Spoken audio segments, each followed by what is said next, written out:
자, 지난 18일 대담한 K 시간을 통해서 더불어민주당 부산시당위원장을 만나서 저희가 지역 민생 안정 방안을 두고 얘기를 나눴었는데요. 오늘은 부산 지역 정부 여당 대표 박수정 국민의힘 부산시당위원장과 중앙 정치권 상황과 지역 현안, 현 사태에 대해서 자세히 얘기 나눠보겠습니다.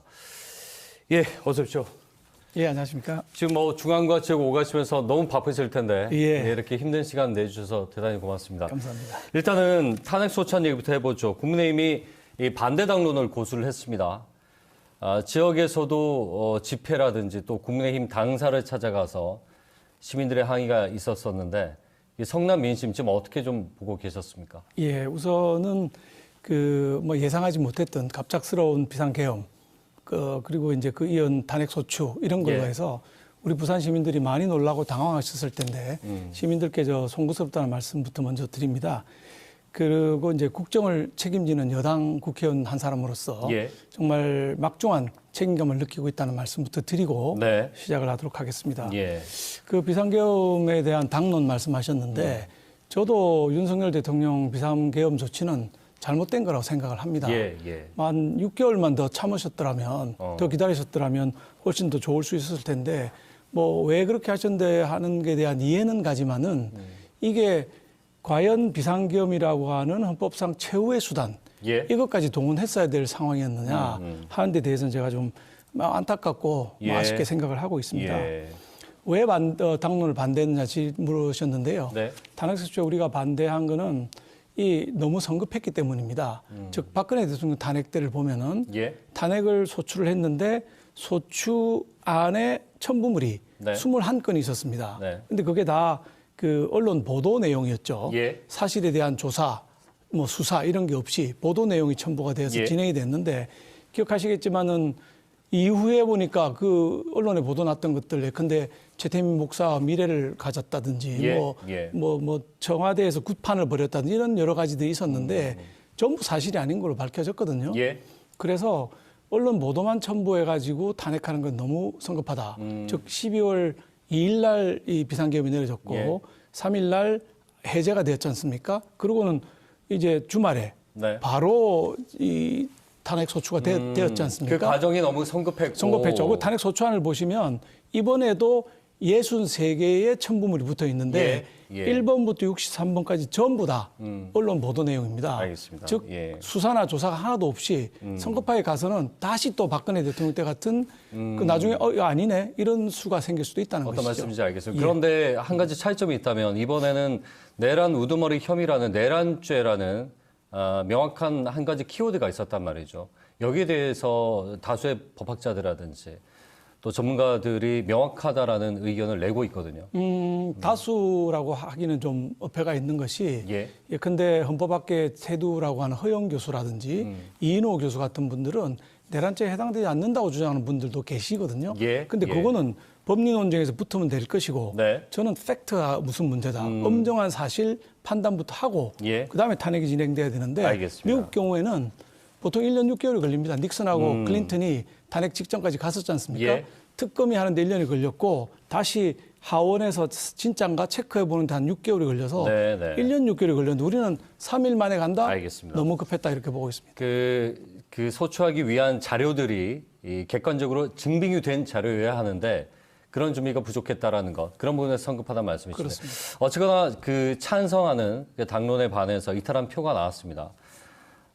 당시 국민의힘 부산시당 차원에서는 또 입장 표명이 따로 없었던 걸로 알고 있었는데 내부적으로 혹시 이제 원내 의원들끼리 논의가 있었던 바는 없었습니까? 아닙니다. 이게 이슈가 예를 들면 글로벌 허브도시 특별법, 산업은행법 같이 우리 부산에 관련되는 법안 같으면은 저희가 모여서 의논도 하고 당론을 정하겠죠.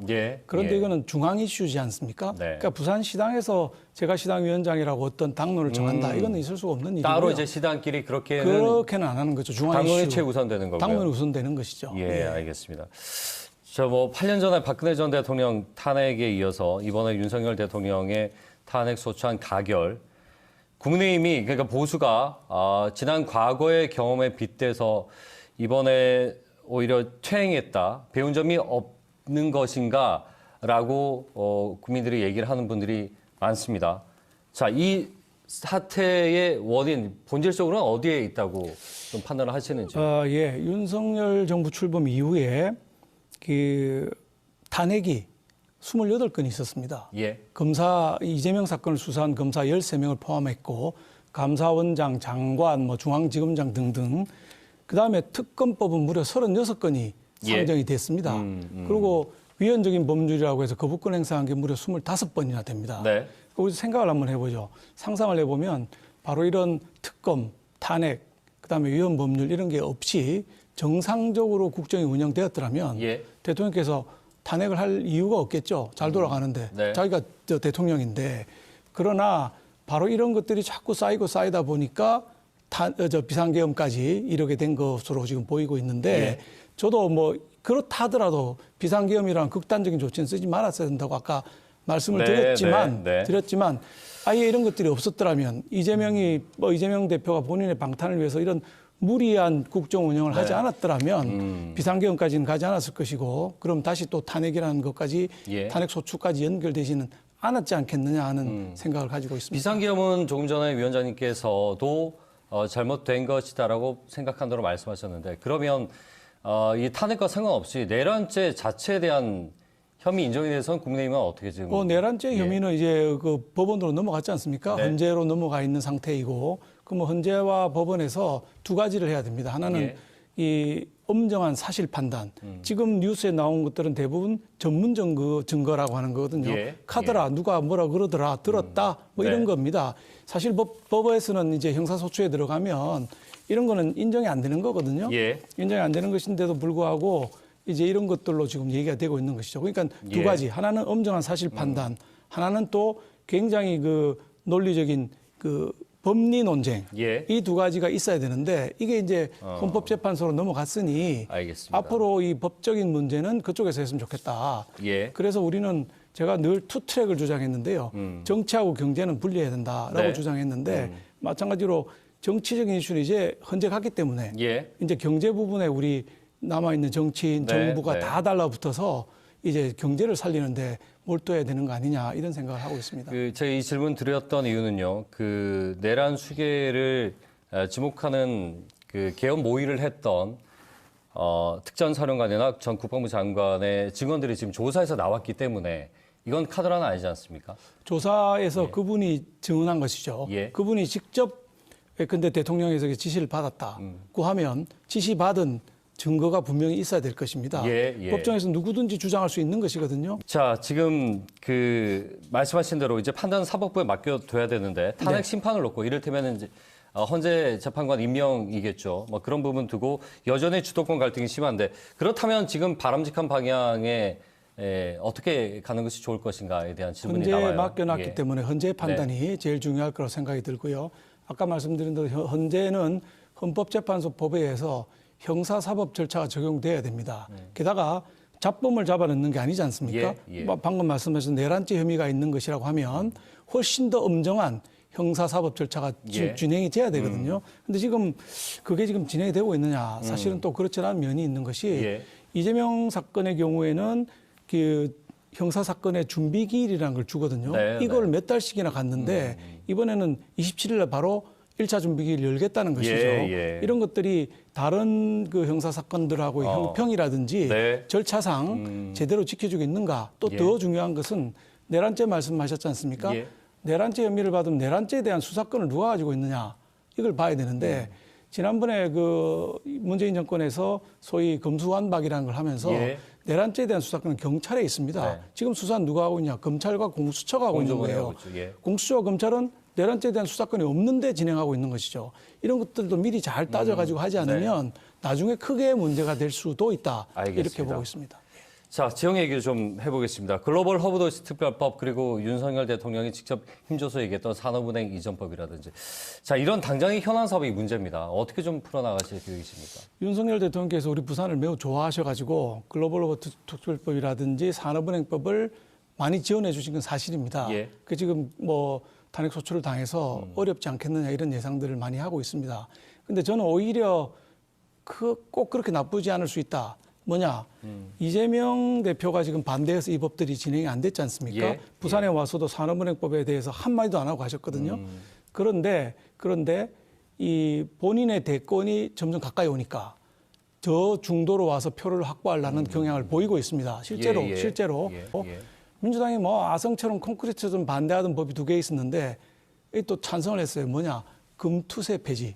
금투세 폐지를 네. 끝까지 반대했는데 이재명 대표 결단으로 됐고요. 그렇죠. 가상자산 과세 유예라는 게 있는데 이것도 뭐 끝까지 반대했는데 이 일요일 날 갑자기 발표를 해서 찬성을 또르셨어요. 네, 왜? 네.